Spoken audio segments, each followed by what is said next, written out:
Rather मला पहिल्या दिवसापासून प्रियदर्शन दादा चिडवतोय खाण्यावरून, कारण का मी ठरवलं होतं की नाही फिल्म करतोय आपण, डाएट करूया, फ्रूट्स खाऊया. 2 दिवस नाटकं केलीसुद्धा मी फ्रूट्स खाण्याची. म्हणजे मी प्रोडक्शनला सांगायचे आज मला ड्रॅगन फ्रूट मिळेल का, आज मला ऑरेंजेस मिळतील का वगैरे. ते आणून पण देत होते की अरे बापरे ही खूप डाएट करते, आता काही खरं नाही आपलं. 3ऱ्या दिवसापासून काय आहे जेवायला आज, काय पनीर आहे, अच्छा आज मशरूम आहे, असं करत मी सगळं खात होते. सो आणि रोज त्याचा एक प्रश्न असायचा, आज गोड काय खाणार, आज काय गोड खाणार, आणि तो बिचारा द्यायचा सुद्धा. आम्ही खायचो, आम्ही हाणून खायचो. सो येस, खूपच कमाल एक्सपिरियन्स होता. दर्शन नेमकं काय होतं माहिती नाही, खावं इच्छा होती की न खावं इच्छा होती?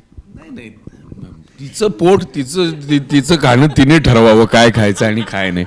आम्ही माणूस आहोत यार, आम्ही जेवत असतो तेव्हा समोरच्याला विचारतो काय घेणार की नाही घेणार, एवढं सिम्पल आहे. It is up to you खायचं की नाही खायचं. तिने कधी आम्हाला विचारलं नाही की तू हे खातोस का, ते खातोस का, तुझ्यासाठी काय आणतो का. हा प्रश्न खरं तर तू विचारला पाहिजेस. पण ठीक आहे, ती फार काय अशी काय हे दूरची नाही आहे. आम्ही कधीही तिच्या घरी धडकू शकतो आणि सांगू शकतो. आता मी हे लाईव्ह सांगते की मी दर्शन दादासाठी काय, तुला कुठलं फिश आवडतं, डन, सगळे फिश मी स्वतःच्या हाताने बनवले. त्याच्यानंतर तो फिश खाणं कायमचं बंद करेल.